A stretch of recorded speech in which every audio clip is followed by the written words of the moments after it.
देखो ना भैया, 12 दिन के बाद तो एगो छुट्टी मिलल खो। घर का हाल चाल बताओ ना। देखो ना, हमारा घर के समाचार ठीक बा। तारा घर से फोन आई रहा। ठीक रही दीपक की तू घर चल जा, काहे ट्रेन अभी 10 मिनट के बाद आवे ले बिया। ये सामान ले ली। अरे मर्दे, इतना सीरियस काम में तू सामान देखा था, जल्दी के जा ना, ट्रेन छूट जाएगी। जा तो नहीं। जा जा।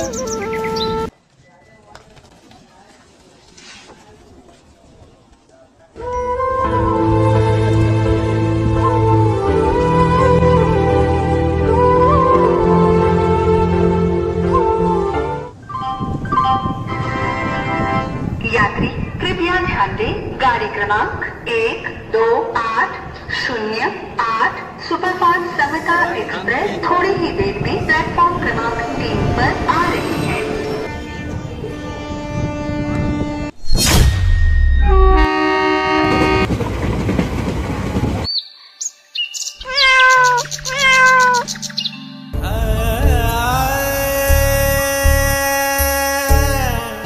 पानी का बोतल एगो लाई।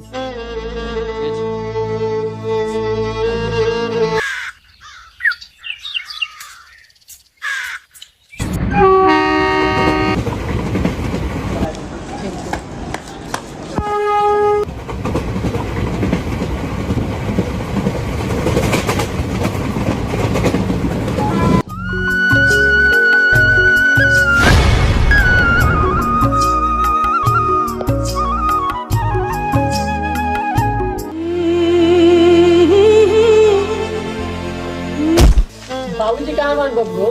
बाबूजी तो ले गलिए माई हॉस्पिटल। माई तो हलत ये नु कि बबुआ आई नु तो भेज दे हॉस्पिटल। दाद दले ताबी लो।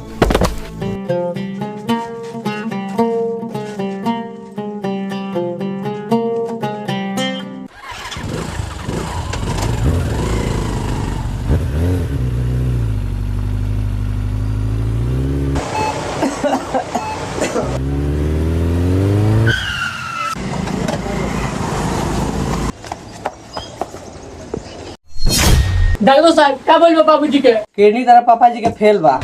कितना पैसा लागी? 15 लाख रुपया लागे।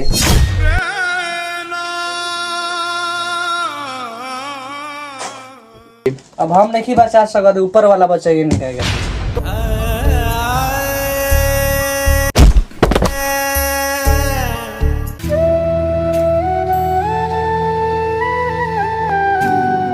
ये छठी भैया, आज तक से कुछ नहीं की मांगले, लेकिन आज मांगा था नहीं हमारा बाबूजी।